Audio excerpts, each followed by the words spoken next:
ఉంటాడు, ఎక్కడ ఉంటాడో తెలియని ఆ అగోచరుడు, అదృశ్యుడు పక్కనే ఉంటాడు కానీ కనిపించడు. మన ప్రక్కనుండే దాటి వెళ్తాడు కానీ కనపడడు. ఆయనను ఎలాగ మనం ఊహించుకోవాలి, ఎలాగ అర్థం చేసుకోవాలి? ఇది ప్రతి మనిషికి ఉన్న సమస్య.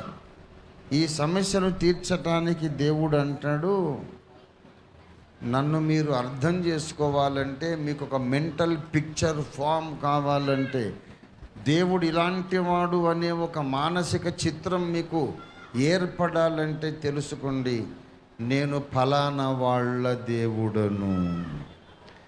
అబ్రహాము దేవుడు, ఇస్సాకు దేవుడు, యాకోబు దేవుడు. అబ్రహాము దేవుడు అనగానే అబ్రహాము జీవితంలో ఆయన ఏమేమి చేశాడో ఆ చరిత్ర మన కళ్ళ ముందుకు వస్తుంది. ఓహో, ఎలాంటి దేవుడు అన్నమాట. నేను యెహోవాను, సర్వ శరీరులకు దేవుడను, నాకు అసాధ్యమైనది కలదా? నేను చేసిన వాగ్దానాన్ని విని షారా నవ్వనేలా, నాకు అసాధ్యమైంది కలదా అన్నాడు. అబ్రహాము ఒంటరి అయి ఉండగా పిలిచాడు.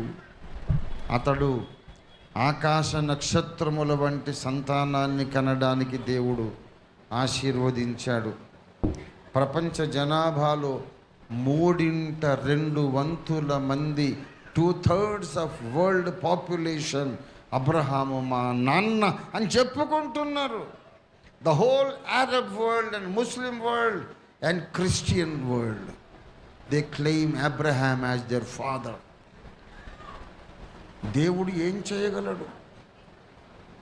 ఇదిగో ఇలాంటి గొప్ప కార్యాలు చేసే దేవుడను ఇలా ఊహించుకోండి. ఇలా నీ మనస్సులో ఒక చిత్రం గీసుకోండి. ఏదైనా చేయగలిగిన దేవుడు అబ్రహాము దేవుడు. అంతేకాదు, విశ్వాసాన్ని పరీక్షించాడు. ఇక ఈ ప్రసంగాన్ని మీకే వదిలేస్తున్నా, మీరే ధ్యానించుకోండి. అబ్రహాము జీవితంలో ఏమేమి చేశాడో అవన్నీ మన జీవితంలో కూడా చేసే దేవుడు. ఇస్సాకు దేవుడు, యాకోబు దేవుడు, ఇవన్నీ ఆయనకు పరిచయ వాక్కులు. అబ్రహాం జీవితాన్ని అంతా గుర్తు చేసుకోండి, ఇస్సాకు జీవితాన్ని జ్ఞాపకం చేసుకోండి, యాకోబు జీవితాన్ని జ్ఞాపకం చేసుకోండి. దేవుడు ఆయా సమయములలో ఏ రీతిగా వాళ్ళతో వ్యవహారం జరిపాడో అదంతా నీవు మనస్సులో జ్ఞాపకం చేసుకుంటే దేవుని ముఖం నీ మనస్సు మీద పెయింటింగ్ లాగా వచ్చేస్తుంది. దేవునికి స్తోత్రం కలుగును గాక. That is how you understand God. ఒకవేళ అబ్రహాం అనే ఒక వ్యక్తితో దేవుడు మాట్లాడకపోతే, ఇస్సాకు లేడు, యాకోబు లేడు, మానవ జాతిలో ఎవరితోనూ ఆయన మాట్లాడలేదు. అప్పుడు దేవుణ్ణి ఎలా ఊహించుకుంటావు? నీ సొంత తెలివి పెట్టి ఆయన నిర్గుణుడు, నిరాకారుడు అని అంత సోది సొళ్ళు చెప్తాం. అదే కదా మనోళ్ళు చెప్పేది.